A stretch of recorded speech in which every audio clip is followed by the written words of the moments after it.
The main reason why Joan and Olivia faced each other at the Academy Awards that year were actually the New York film critics. RKO was initially not in a hurry to qualify Suspicion for the 1941 Oscars and only rushed it into theaters in Los Angeles at the last minute at the beginning of 1942 after Joan Fontaine won Best Actress at the East Coast. I think I'll take the shortcut. The New York voting also already gave an indication of what was ahead. On the third ballot, the race narrowed down to Joan and Olivia with 6 votes each, and only on the 6th ballot did Joan finally win with 12 to 3 votes in the end.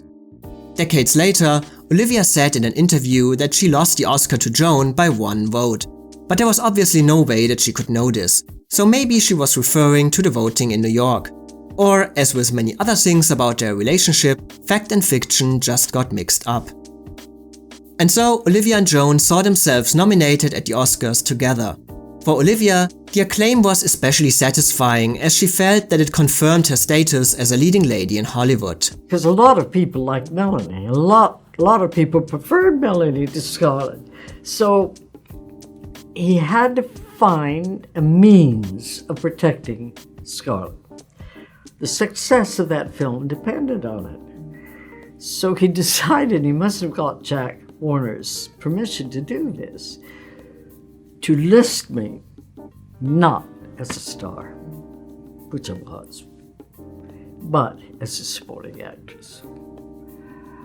I never said a word when that happened, but of course it was a crushing blow. I never said a word. But of course the press only focused on one thing: the competition between the 2 sisters, the younger sister catching up with the fame of the older sister.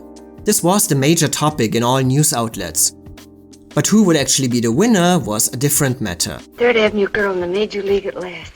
Oh, wait till they find out those other dolls in the show. Watch me break their crockery with this. Going into the ceremony, it seems that there was only one sure thing: Gary Cooper for Best Actor for Sergeant York. Like Joan Fontaine, he had also won the New York Film Critics Award, only he won it on the first round with 14 out of 18 votes, and everyone agreed that handing him the Oscar statuette was only a formality. Gary's performance in Sergeant York was such a sensation that year, it was even referenced in one of his other movies. I saw me a picture last week. By the way, Gary could win this Oscar because he was loaned out for the part in Sergeant York by Warner Brothers, in return for Betty being loaned out for The Little Foxes. It's a small world. However, Best Actress was anybody's guess and predictions were all over the place. Oh, it's all too far away. Some articles questioned why Joan Fontaine should be showered with awards in New York and now maybe also in LA, when it was such a great year for female performances, and complained that her role wasn't really of Oscar caliber. Johnny, I don't understand. What made you do all this? Oh, now, David, don't be angry. But others felt that she deserved it for her ability to make a million spines creep, and that, even if she was a relative newcomer, her portrayal would have done credit to an actress of 30 years standing. Bette Davis had a great share of admirers who said that The Little Foxes offered the only combination of a perfectly written and acted role in this lineup, and that by sheer merit alone, she would deserve to win again. Gossip columnist Hedda Hopper and the previous year's winner Ginger Rogers publicly voiced their support for Barbara Stanwyck. Hiya, Foxy, come on, hook on! A stars-turned-critics poll, conducted by various newspapers among 700 Hollywood actors, gave the Best Actress choice to Bette Davis over runner-up Joan Fontaine, while Barbara Stanwyck, surprisingly, failed to make the shortlist. However, the names of Barbara, Joan and Betty were mentioned the most as the Oscar favorite, but Greer and Olivia had their own fans as well, and essentially, the race was considered open for every contender and remained a nail-biter till the moment the envelope was opened. I feel that to pick one performance out of 5 completely different assignments is arbitrary and just not fair. You can't grade apples and oranges and hard-boiled eggs, the same way. Why mix them up and pick one of them? And so we come back to that fateful night on February 26, 1942, when 2 sisters, who had been competing all their life, had to sit opposite each other and await the final announcement. Joan had initially wanted to avoid this situation. Well, this was frightening to me because Olivia was up for it also. Your sister.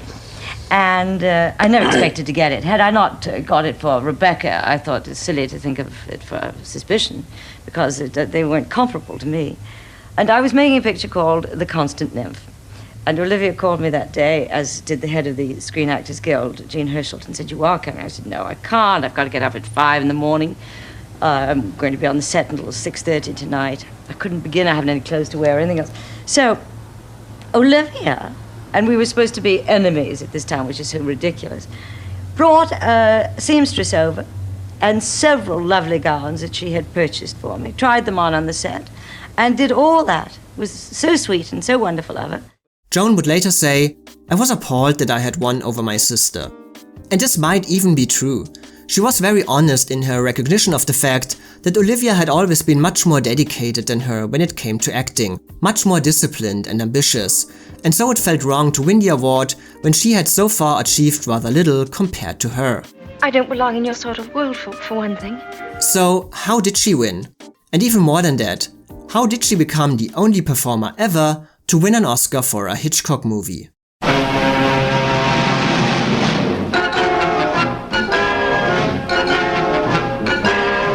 Good evening. The relationship between Hitchcock and the Academy is famously infamous.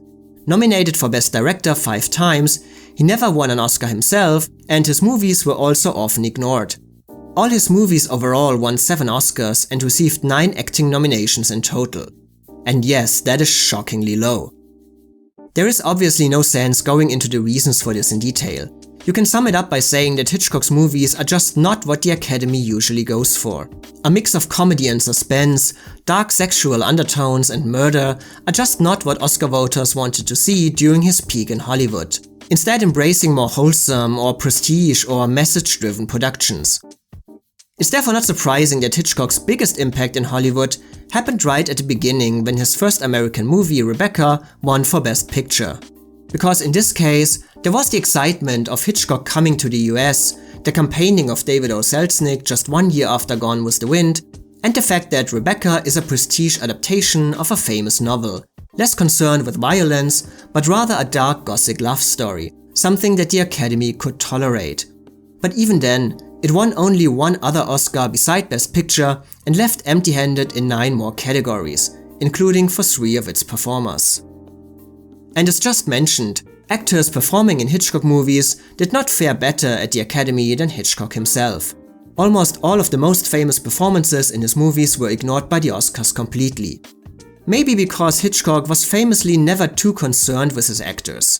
Some of them can get in very, very intense, and much too intense. I remember Ingrid Bergman used to get very worked up and say, "Oh, I don't know what to do here," and so forth.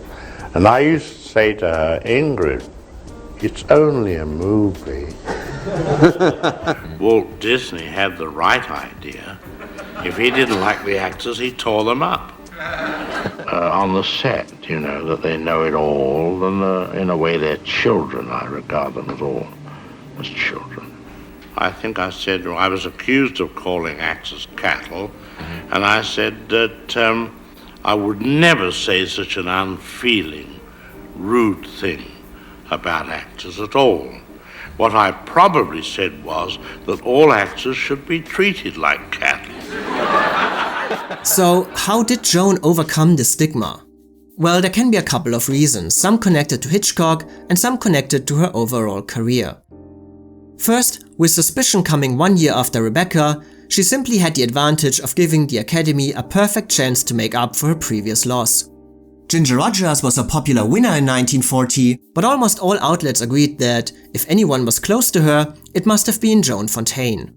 And if you want to give Oscar voters a chance to repay you for losing the award for playing a young, fearful bride in an Alfred Hitchcock movie, what better chance to again play a young, fearful bride in an Alfred Hitchcock movie? Some outlets drew comparisons to Bette Davis losing for Of Human Bondage and then winning for Dangerous as a clear sign of the Academy apologizing for a previous mistake. And Joan Fontaine again benefited from the fact that Suspicion was not a movie focused on violence or murder, but took a psychological approach, combining a love story with a slight touch of mystery that resembled Rebecca in some ways and gave the performance by Joan Fontaine more credibility than actresses in other Hitchcock movies. and she did have Oscar-worthy reviews and the award from the New York Film Critics in her pocket. But of course New York was a bit more generous to Hitchcock, as it awarded him Best Director for The Lady Vanishes and gave its Best Actress award to another Hitchcock performer a couple of years later. Hi again, Tallulah. Good heavens, my nails, my hair, my face. Oh, I must look right. Hitchcock movies in general always attracted great stars who obviously enjoyed working with him and in his movies. And why not? Financial success was almost always guaranteed, and not every part has to be an Oscar winner. And yes, the Academy preferred these stars in more traditional roles. Why nominate Grace Kelly for Rear Window when she also does The Country Girl? Why acknowledge James Stewart in Vertigo when you have Anatomy of a Murder? Why take notice of Ingrid Bergman in Notorious when she does The Bells of St. Mary's? Yes, I know most of these movies did not come out in the same years, but I think you get my point. Hitchcock was seen as popular entertainment and not the kind of prestige that the Academy traditionally feels drawn to. That's also why Cary Grant was maybe acknowledged by the Academy in 1941 for his change of image, but not for Suspicion, but for the tearjerker Penny Serenade.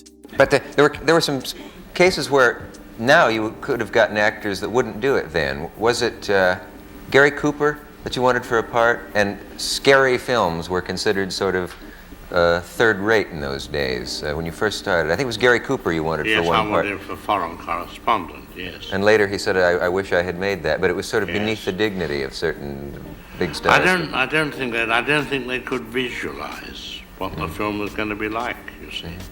But the case for Joan Fontaine was different. For Joan Fontaine, Hitchcock was prestige. Her only two notable roles so far had been directed by him. There was no alternative. She had risen from the obscurity of insignificant supporting roles to the first rank of leading ladies in Hollywood with him, because of him. So honoring her for a performance under his direction had a different tonality than it would have had, for example, for Teresa Wright for Shadow of a Doubt, as she had attracted Academy attention for more traditional parts already. There'll be time enough for tears. There'll be a lifetime for tears. Most performers who worked with Hitchcock were stars who worked with him. Joan was a star because of him. After the awards, she said, "If it had not been for Hitch, I might still be waiting for my big chance." By the time I was 21, when I made Rebecca, I was a has-been. I'd had a career and people said she won't be able to go on. She has no talent at all. So I'm very grateful to Hitchcock. And the final decisive factor in her favor might have been the nature of the role. The Academy would again hand out an Oscar for a woman fearful of her husband to an actress a few years later, but in 1941, this kind of role was new and certainly something different among the usual kind of noble heroines, Bette Davis' usual villains, and comedy, which for the Academy is almost as bad as Hitchcock, and which most likely sank Barbara Stanwyck's chances in the end. Oh, Crabapple Annie. Olivia's own explanation was that Joan had the advantage that her movie was freshest in the mind of Oscar voters, later saying, by the time they saw Suspicion, they had almost forgotten about Hold Back the Dawn. Get out. Please. Please.